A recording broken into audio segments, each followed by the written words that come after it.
Hello, welcome to Fintech Impact. I'm your host, Jason Pereira. Today's show, I have Brandon Rembe of Envestnet. Envestnet is probably a very familiar name for those of you in the advisor fintech space, in that they were the largest players in the space and one of the most recognizable names, with a very diverse portfolio of tools and integrations. And with that, here's my interview with Brandon. Hello, Brandon. How you doing? Hey, Jason. Thanks for having me. Thank you for taking the time. So, Brandon Rembe, Chief Product Officer at Envestnet. Tell us about Envestnet. Sure. Envestnet is a large wealth tech and fintech ecosystem. We've been around for over 20 years, over $4 trillion on the platform today. We cover everything from large broker-dealers and financial institutions and some of the largest banks in the country to small startup fintechs servicing kind of that entire ecosystem for kind of every dollar coming into an account, every dollar leaving an account, trying to make people's financial lives better throughout that entire life cycle. Excellent. And yeah, so I mean, your company's a name that is not going to be a surprise to most people, quite honestly, especially if you're in the US, you're living under a rock in the financial services industry if you haven't heard of Envestnet. So in fact, funnily enough, when we first had our conversation, my first question was, what's it like working at the 800-pound gorilla? And you very quickly corrected me. We might be the 800-pound gorilla, but we still see ourselves as the nimble startup and innovative. And I don't think anyone would ever take away the innovation stamp from what it is you guys work on. So it has been, and we continue to be very innovative. It's been an acquisitive company all the way through. We've acquired a lot of startups as we've grown. I came from one of those startups, but it is a lot of those founders are still with us, and they're still with the organization because we are still innovating and we continue to innovate and we continue to push the boundaries. So while some people see us as the leaders in the industry, we always think of ourselves as just beginning. So yes, acquisitions. That's putting it lightly. I mean, I lost track of some of them. So, let's go back to Envestnet now. So let's talk about the history of Envestnet and your history with them in particular. So tell me about you. Tell me how you came to work with the company and your role there in particular. Yeah, sure. I started with a company called Tamarack about 19 years ago now. I was employee number 2 at Tamarack and was their chief technology officer and head of product there for about 15 years. So Tamarack focused on the RIA segment of the industry. We grew that business to, I think it's over $1.5 trillion now on that particular platform, serving some of the largest RIAs in the country. And that was acquired by Envestnet about 8 years ago now, almost 9 years ago now. And that, as part of that, we still ran that organization as a bit of a separate P&L for a number of years. So was with Tamarack for about 15 years and then transferred over to run product and strategy for another acquisition that we did called Yodlee, which is the country's largest data aggregator, servicing some 40 million plus retail consumers, helping aggregate their data, verify accounts, facilitate payments in that space, and did that for a number of years. And then recently, about 8 months ago, became the chief product officer at Envestnet. Excellent. Yeah, and Yodlee is a name that's also very familiar to many people in the tech space because you guys are like the granddaddy of data aggregation, really, or like the first major behemoth in that space. That's for sure. Yeah, as a longtime Mint.com user, thank you.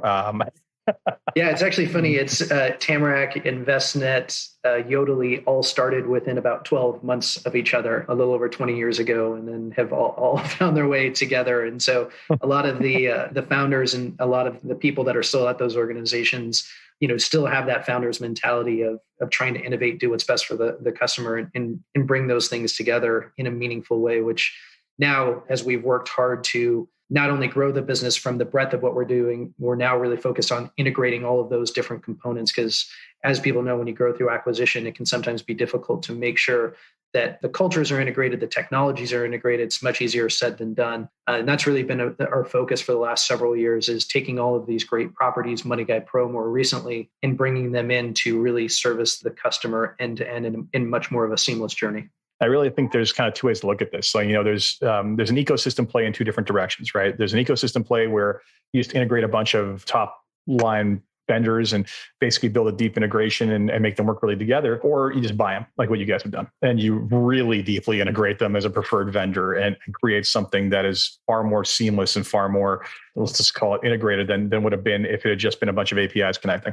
Yeah, absolutely. And so the way that we look at it is there's kind of core systems that we feel are important for us to have deeply connected or to own to some degree. And those core portfolio accounting, core performance calculations, all of those things that can then service a much broader ecosystem. And while we certainly do a lot today, we are under no illusions that we can do everything that the ecosystem requires. And so that's how we think about it. We see ourselves as an ecosystem provider. We're trying to provide these core technologies, but then really what we're focusing on is everything API driven, making sure that we are an open ecosystem and easy to plug into, so that as clients want to create their own journeys, their best experiences, have their own proprietary tools or other third parties, that they can plug and play any component of the Envestnet ecosystem that they want to create their best experience for themselves and for their clients.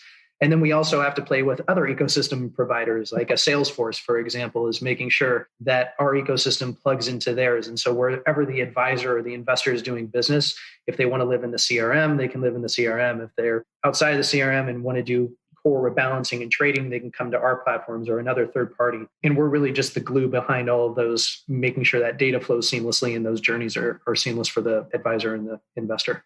Now, I want to come back to kind of like the evolution of it and where you guys are headed. And there just happens to be this helpful little document that your CEO, Bill Krager, created called the Intelligent Financial Life, which kind of documents this and spells it out. And, originally Envestnet started off, you were a TAMP providing turnkey asset management platform solutions and for different, with technology embedded into it. And then you've evolved clearly into an integrated wealth platform through all these acquisitions and all these things you do that integrate. And what you're really talking about now is in a document titled the Intelligent Financial Life. And you're talking about creating a personal financial ecosystem. So talk to me about what that means and what that next step of the evolution basically is all about. Yeah, so it really is creating that as much as it is an intelligent, connected or intelligent financial life, it also has to be a connected financial life, right? So to apply any intelligence to this stuff, you have to have the right data. So we're really broadening the sense of what someone's financial life consists of. Typically, when someone, an individual or an advisor is looking at someone's financial life, it is one component of it. They're looking at just their investments, but they're not looking at their insurance. The insurance broker is looking at their insurance, but they're not looking at their healthcare. None of those people are looking at what do you have a credit card balance due? All of those things, and it is incredibly complex. And if you look at a lot of the fintech players that are out there now,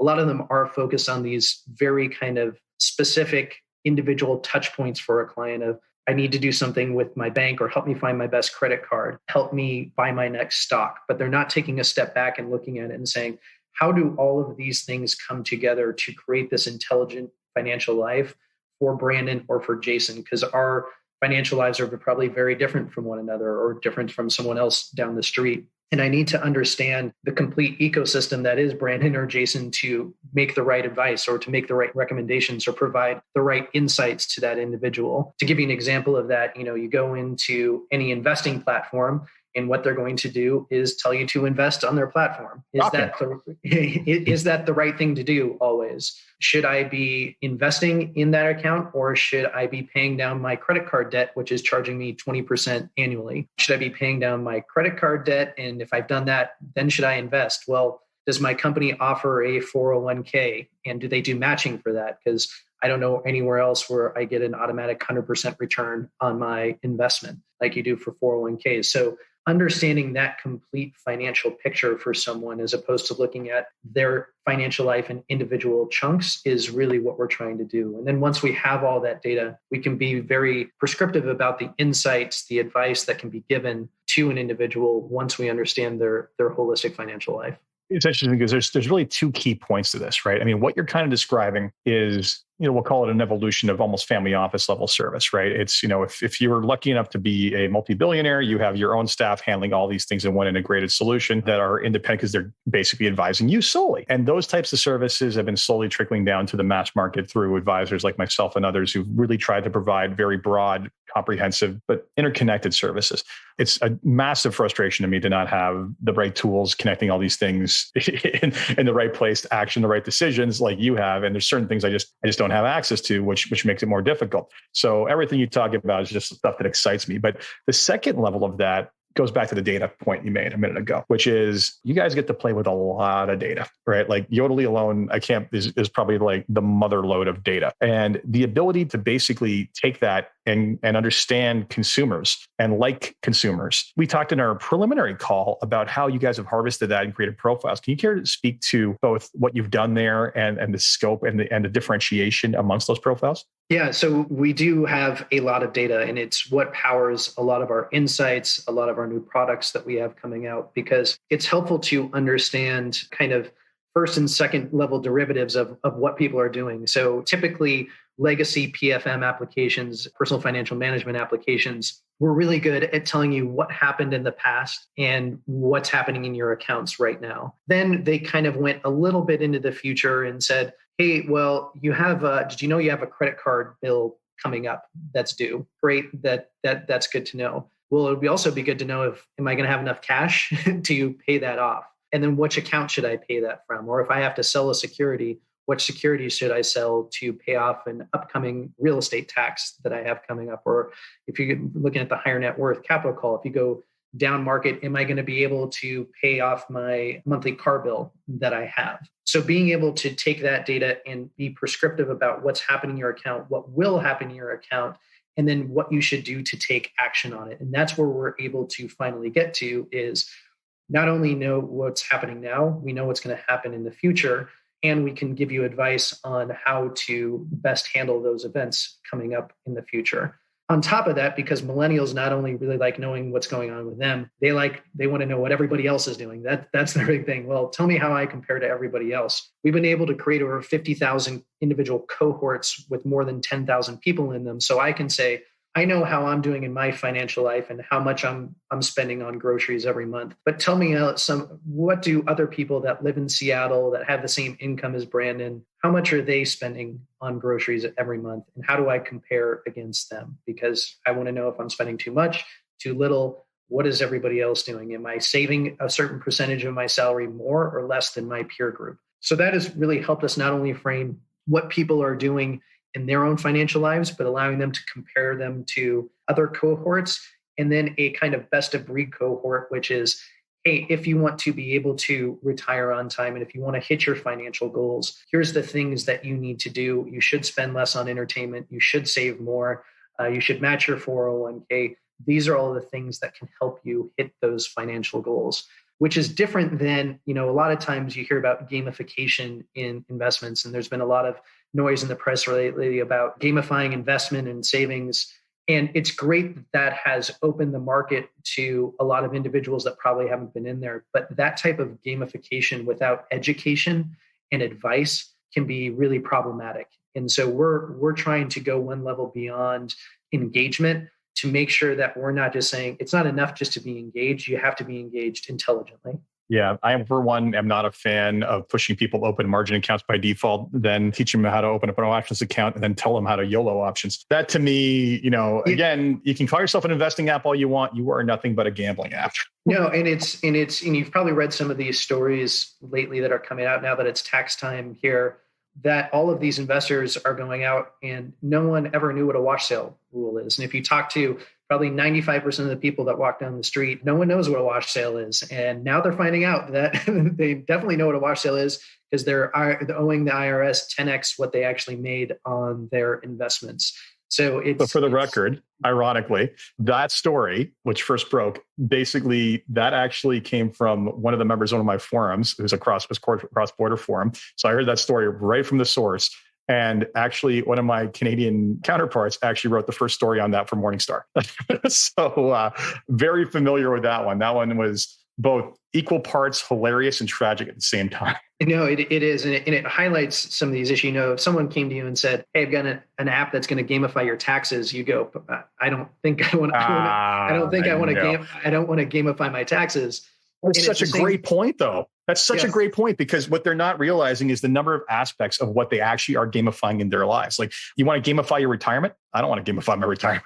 No, you shouldn't. These are things that have real consequences that people don't always consider. And that's really what we're trying to fix. Is we want to build that engagement. We want people to feel like they have control over their financial lives. They understand their financial lives and really go for those longer term outcomes that make people feel good about their money. And if you read every survey that's out there, worries about money are number one or number two on the list constantly. And so anything we can do to take the anxiety off of that, make people feel like they understand and control their financial lives, that they're educated about their financial lives, and that it is an intelligent financial life that they're building. We think that has a lot of social good beyond just helping people retire and have more money.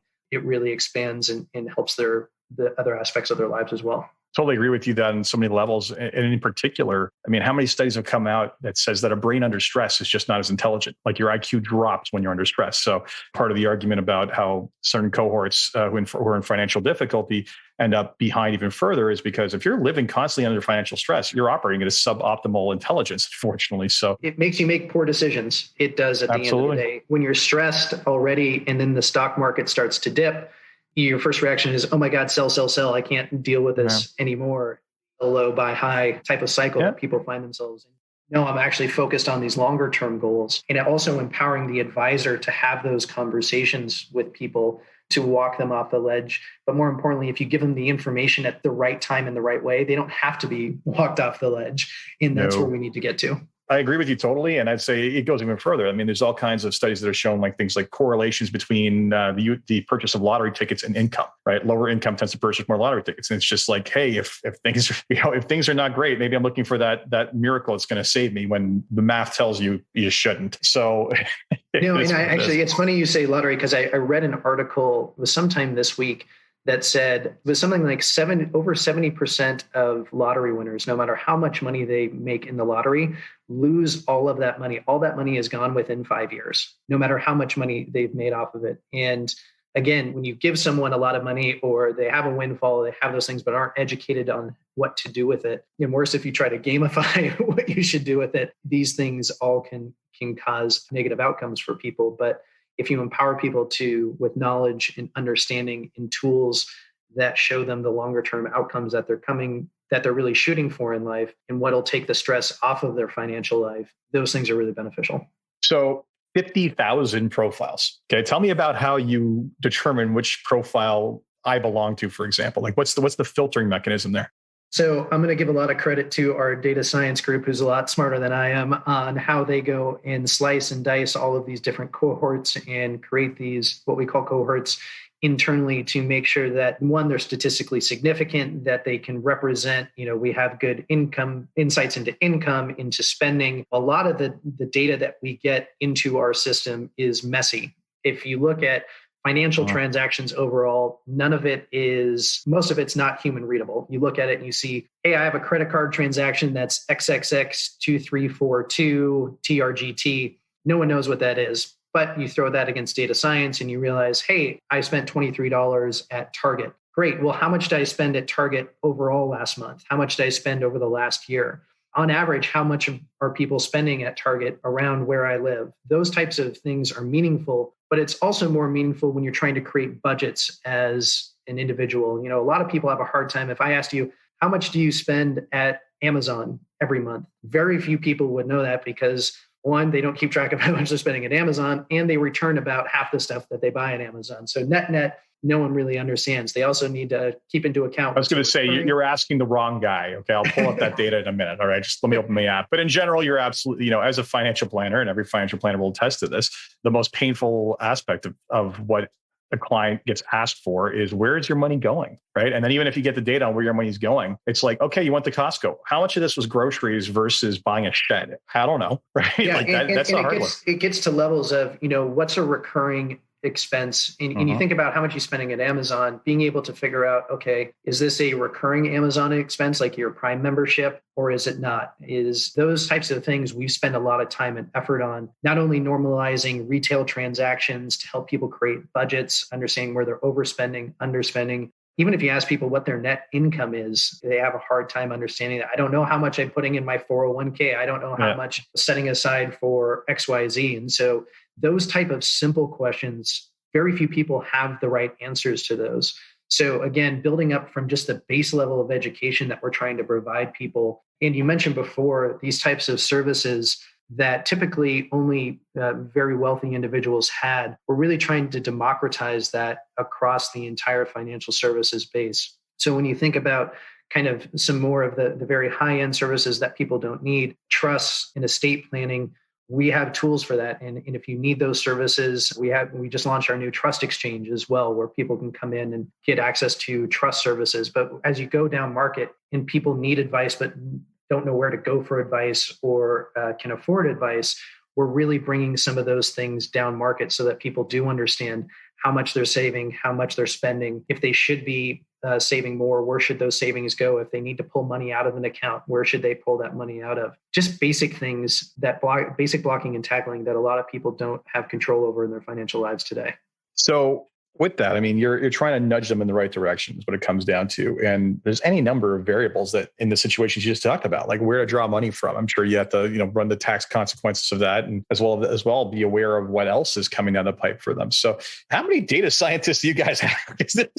You're talking about a lot of heavy lifting in my mind.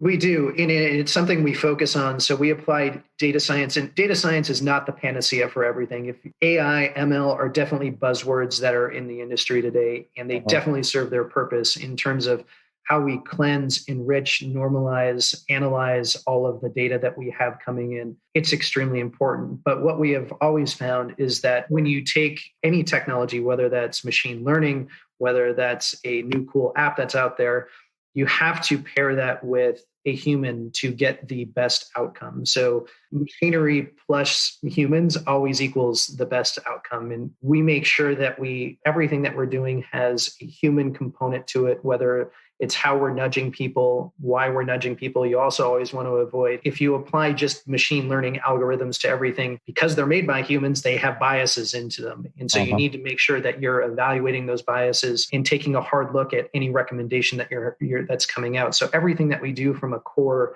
data science perspective or technology perspective, we also have just a set of people looking at it from a person's perspective and say, hey, does this make sense to me as an individual that's using the outcome of this insight, that's using this technology? How do I personalize it to make it human compatible? That's extremely important in what we do. And it's also extremely important in how advice is provided. It was a couple of years ago, every advisor was talking about, oh God, robo-advisors are going to take over everything and we're going to be out of business. If your value is pointing to a fund and saying, buy that, you're right. You're out of business. At least you should be. But Let's move beyond that. Yeah. But now when you look at it, we like to empower what we call the cyborg advisor, because I want to be able to interact with the machine when I want to. I want to be able to interact with the human when I want to. When you put the best of those two worlds together, it's great. I don't want to have to always call my advisor to schedule an appointment and talk to their assistant. Why can't I do that online? Do you really have to email me or snail mail me a quarterly performance report that kills 10 trees every time you send me these 200 pages? Give me a portal online where I can see my data not once a quarter, but every single day. But then when I have a life event that is coming up, hey, I want to get you on the phone right away and talk about what I need to do to provide the best outcome for me. So that type of seamless handoff between the human and the machine is incredibly important for us. That's interesting. There's kind of two dichotomies to discuss here. And one is I've seen artificial intelligence powered financial planning tools, and inevitably a large chunk of the audience, when they see these things, it's like, well, I guess the client doesn't need me then. And they're like terrified their job is gone. And my response is pretty sure that there's only a certain type of person who's ever going to take a full machine's output and take it to heart without actually understanding what it is the machine came to and why it works. So it's not going to replace the human advisor's ability to explain what the outcome is and why that makes sense. But also, the reality is that you can't capture a human being like in code, at least not at this stage, right? And it's like all the quirky nuances and differences of human beings. We are better at doing that than a machine, than the computers will be, but they're better at crunching the numbers than we are. So it's one of these things, the cyborg aspect you said. Now, the other point about that, kind of the self-serve digital aspects you mentioned a minute ago, that I find interesting is that I also find there's a challenge there, right? Because information is so easily accessible, I feel sometimes that people expect an answer to be, oh, here's my situation, give me an answer.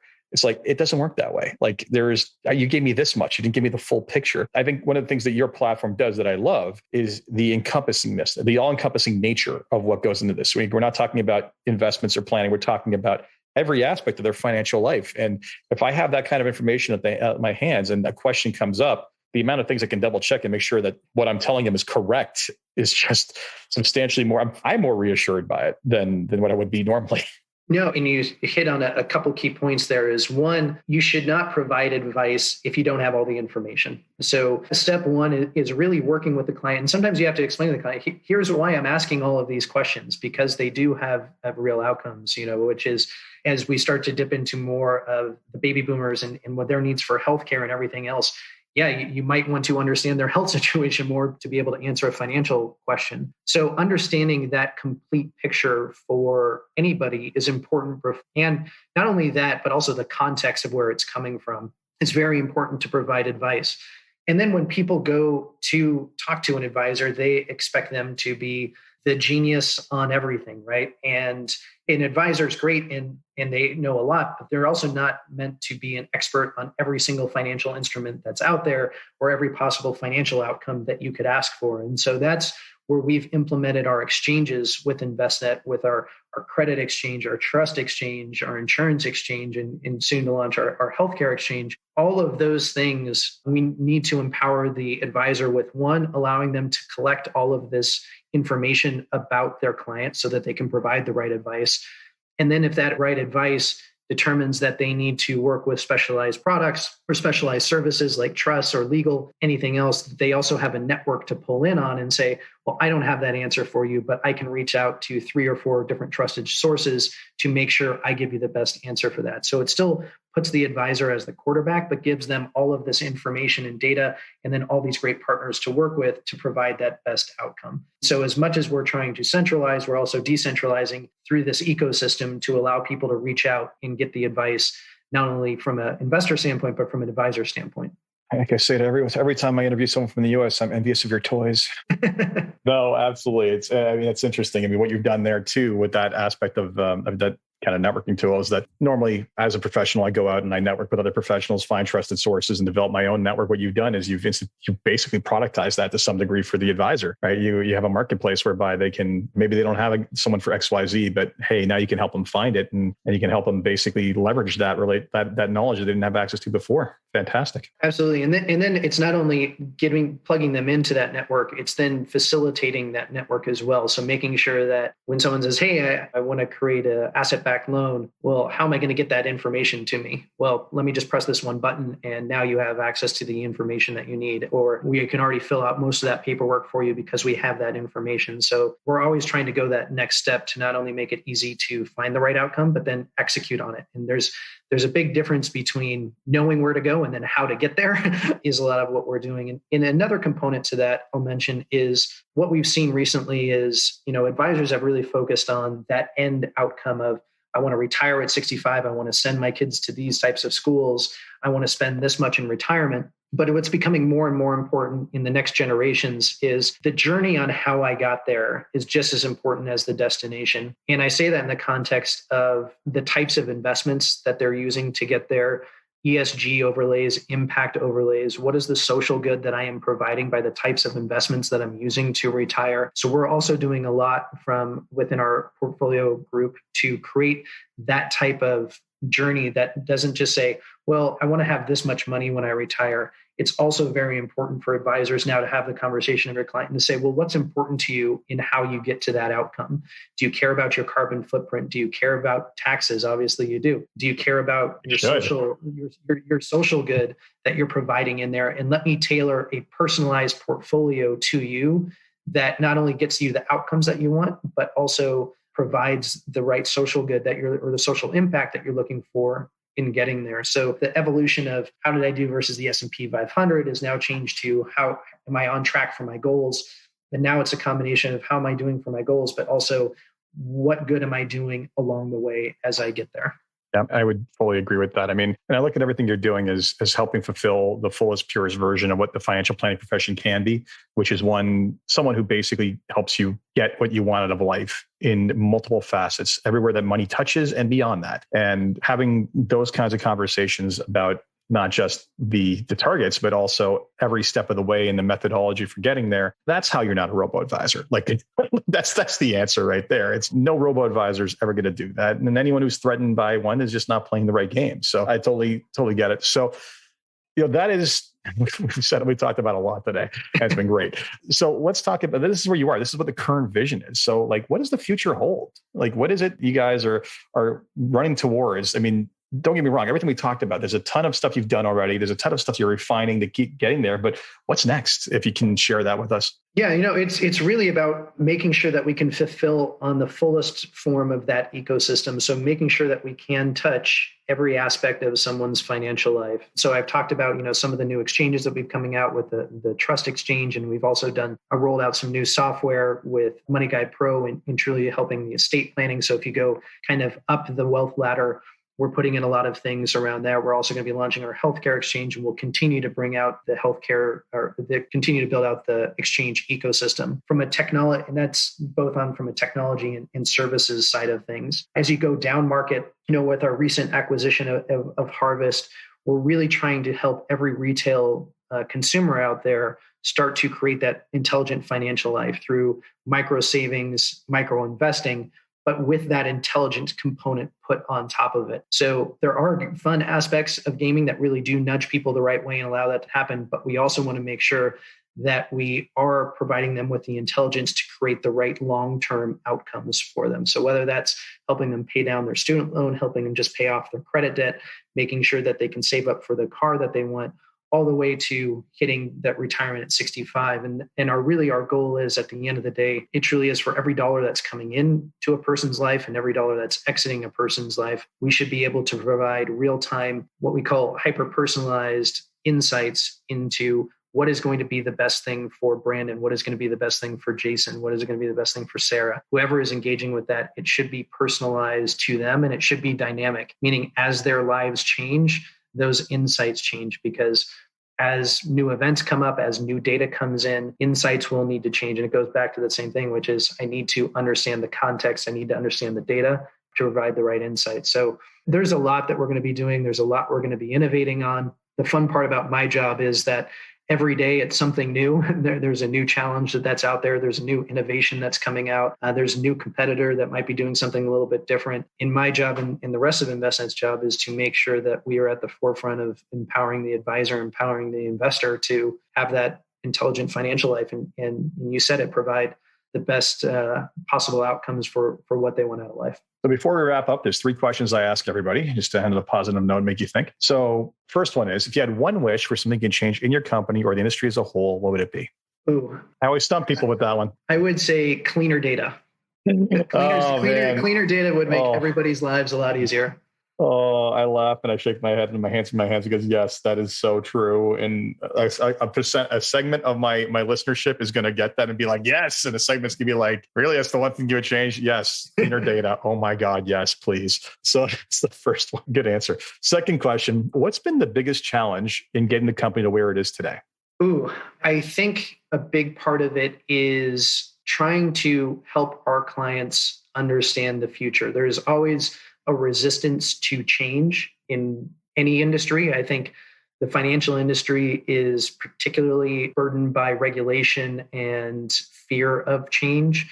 And so I think we could all innovate faster and provide better outcomes for our clients if we feared change a little bit less in our industry overall. And so I think when I look at it, and I remember when we first started Tamarack, and everyone said, okay, send me the CD to install the program. And we said, no, you access it online. They went, oh my God, I can't do that. There's no way to do that. The internet's too dangerous. I can't put my credit card information in that. Never. And then when we started to put our servers into AWS, and they said, oh my God, you can't do that. What are you sharing our servers with other people? And so it has been a challenge to help our clients see where the future is going. And I always throw out a Henry Ford quote, which says, if I asked my customers what they wanted, they would have asked for a faster horse. And we often get asked for a faster horse when we're out here trying to build a Ferrari if we can. Oh yeah, that's a big problem, particularly in this industry. I think it's just the financial industry is not a tech industry. Tech service is finance, right? And I think unfortunately, the people who look at the problem every day don't necessarily see the Ferrari vision. They want the faster horse. I use that a lot. I also use the Steve Jobs one about when they asked him if they should take surveys as to what people wanted in a phone. He's like, no, they don't know what they want in a phone yet. Let's just show them, right? And it's true. Like people, if you ask people what they want, it's always an iteration of what they currently have, not the thing that's going to revolutionize what it is that they're working on. So fantastic. And then the last question I have for you is, what excites you and gets you out of bed every morning to keep on fighting the good fight, doing what you're doing? Yeah, honestly, it's what I hear every day from my friends in the news. Everything is that we're one of the greatest countries in the world here in the US and Canada too. But we're a first world country. There's a lot of people that are doing very well. Yet money and finances are causing so much stress in people's lives. And it's still a number one worry across the US and really throughout the world. And we're really at a point where that shouldn't be the case. There's no reason why it can't be the case. In giving people the right tools, the right education, the right insights, it's a problem that we can solve. And I think hopefully we can solve it in my generation or the next. Well, you're definitely making it possible for a lot more people to make that get a lot closer to reality. So I thank you for that. Brandon, I thank you so much for the time you spent with me today. It's greatly appreciated. Big fan of all, and big fan and envious of all the stuff you guys get to play with. So appreciate it. Jason, thanks so much. So that was my interview with Brandon Rembe of Envestnet. I hope you enjoyed that. And I hope you found it informative and were inspired by some of the stuff that they're working on. Because frankly, I keep saying I'm incredibly envious. As always, if you enjoyed this podcast, please leave a review on Apple Podcasts, Stitcher, or whatever is your podcast. And until next time, take care.